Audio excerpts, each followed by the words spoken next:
Hi, and welcome to Talking Sense today.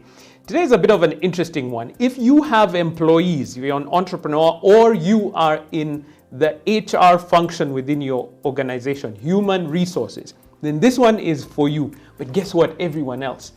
Imagine this will help you too. So stick around even if you don't fall into those two categories.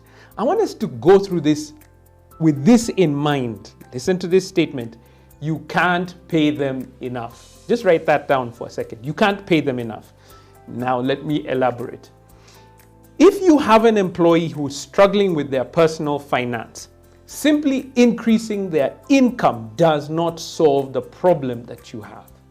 We've seen it over and over again here in Kenya especially, but now as we began to train in different countries around the world, we found the same issue. Somebody earning 10,000 shillings, that's what, about $100 a month, to somebody earning over $10,000 a month, that's over 1 million shillings a month, can still have financial problems. Why? Because they've never worked out how to manage what they have. So what happens is, as their income increases, their lifestyle simply increases, and therefore, it doesn't matter what amount you're paying, you're still going to be living beyond your means. I know we've said that many times, but what does that mean? That you cannot be able to function within the amount of money that you're earning. And so simply an increase doesn't change anything. So I was borrowing, let's say 50% of my income every month. It's the same at $100 as it is at $10,000.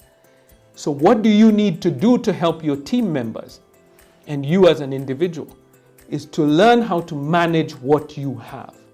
And these are the skills that we've been partnering with many organizations to help their teams to begin to figure out, with what I have, what can I be able to achieve?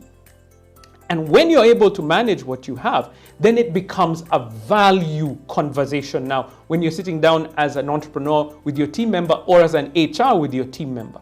Why? Because they have now figured out, if I want more in life, then I have to be more.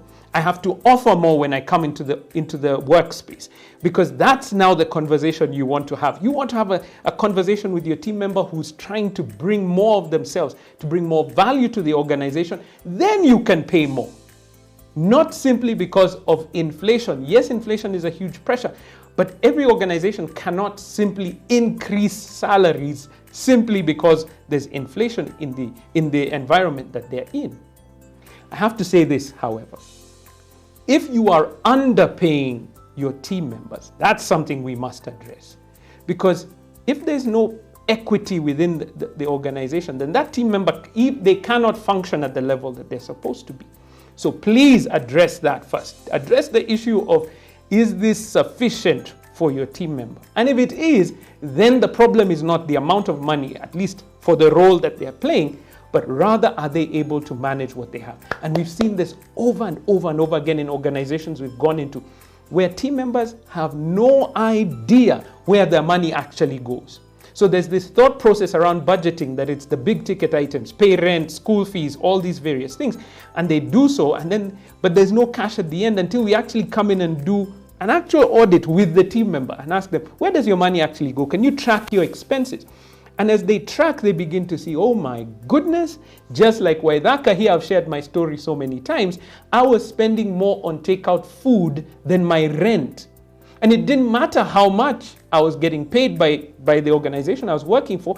If I was spending more on takeout food than my rent, there was an issue on my side, not the income I was earning. And so when I began to shift that within my household, then it opened up the opportunity for investment and for growth.